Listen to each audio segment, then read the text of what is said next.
আমাদের ট্রেনও চলে আসছে, এখন ওঠার পালা। আমাদের স্লিপারে কনফার্ম টিকিট কাটা ছিল, তাই কোনো সমস্যা হয়নি। যার যার সিটে বসে গেলাম, আর বসেই তো সবাই মোবাইল নিয়ে ব্যস্ত হয়ে গেল। আর আমি দরজার সামনে গিয়ে দেখি ট্রেন এত স্পিড, ভাবলাম এখানে না থাকাই ভালো। ট্রেনের ক্যান্টিন থেকে অর্ডার করা ছিল, তাই রাত্রে খাওয়াটা সেরে নিলাম।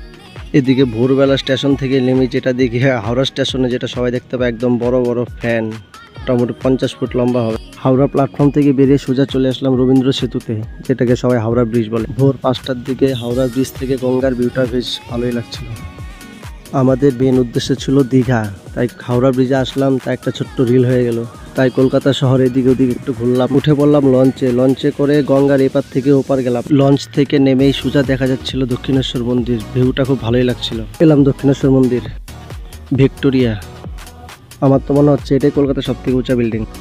এরপর সোজা চলে আসলাম মেট্রোতে বসার পর ভিউটা খুব ভালোই লাগছিল। এরপর সোজা চলে গেলাম ধর্মতলা বাস স্ট্যান্ড, সেখান থেকে ডাইরেক্ট দীঘা যাওয়ার বাসের টিকিট কেটে নিলাম, পার হেড 350 টাকা করে। আর এটা হচ্ছে আমাদের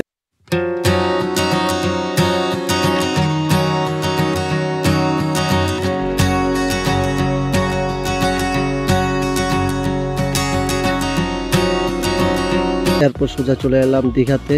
এটা হোটেল রুম, এটা হচ্ছে ডবল বেডের রুম, এসি দিয়ে 1500 টাকা। অনেকেই ভাবছো 500 টাকা 600 টাকা দিয়ে নাকি দীঘাতে ভালো ভালো রুম পাওয়া যায়। এই যে ভিউটা, এটা 500 টাকা 600 টাকা দিয়ে হয় না, এটা 1500 টাকায় লাগে, তা তো সিজন ছাড়া। সিজনে গেলে এই ভিউটার জন্য লাগবে তোমার 2500 থেকে 3000। হোটেলের দরজাটা খুললেই সমুদ্র, এই যে মোমেন্টটা, এটা নিজের চোখে যে না দেখবে সে কোনোদিন অনুভব করতে পারবে না। বিকাল 5টায় চলে গেলাম সমুদ্রের পাড়ে, এখানে একটু ফটো ক্লিক করে সোজা চলে গেলাম ফ্রাই মাছ খেতে। আর সমুদ্রের পাড়ে আসলে কেউ মাছ খাবে না সেটা হয় না।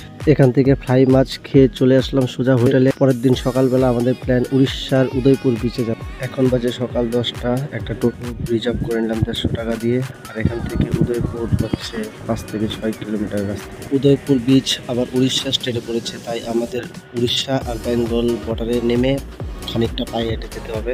বর্ডারের সামনে আমাদেরকে নামিয়ে দিল, তারপর পায়ে হেঁটে যেতে হবে। এই যে ডান পাশে যে সাইডটা দেখা যাচ্ছে, এটা হচ্ছে উড়িষ্যা, আর বাঁ দিকে হচ্ছে বেঙ্গল। এখান থেকে 1 থেকে 2 মিনিট পায়ে হাঁটলেই আমরা চলে যাব উদয়পুর সি বিচে।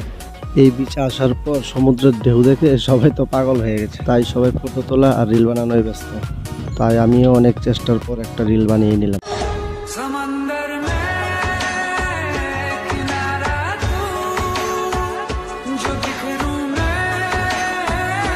এরপর আর টাইম দেরি না করে সোজা চলে গেলাম উদয়পুর সি বিচে। আর এখানকার ব্যাপারটা হচ্ছে একদম অন্যরকম। আরামসে চেয়ার নিয়ে বসো, নিচ দিয়ে একদম সমুদ্রের ঢেউ যাবে, আর পাবে নানান রকমের মাছ, ভাজো আর খাও। আর কারো যদি গরম লাগে ঠান্ডা খেতে পারো, আর ঠান্ডা লাগলে গরম খেতে পারো, মানে সবই অ্যাভেলেবেল। এইসব খাওয়া দাওয়া শেষে সোজা চলে গেলাম সমুদ্রে স্নান করতে। আমি তো সোজা মোবাইল নিয়ে চলে আসছি। তোমরা যদি কেউ মোবাইল নিয়ে আসতে চাও, তাহলে এখানে কভার পাওয়া যায়, ওয়াটারপ্রুফ মোবাইল কভার 30 টাকা পাওয়া যায়, সেগুলো নিতে পারো। তো বন্ধুরা, আমার ব্লগটি এখানে শেষ করছি। যদি ভালো লাগে লাইক করো, তাহলে হবে।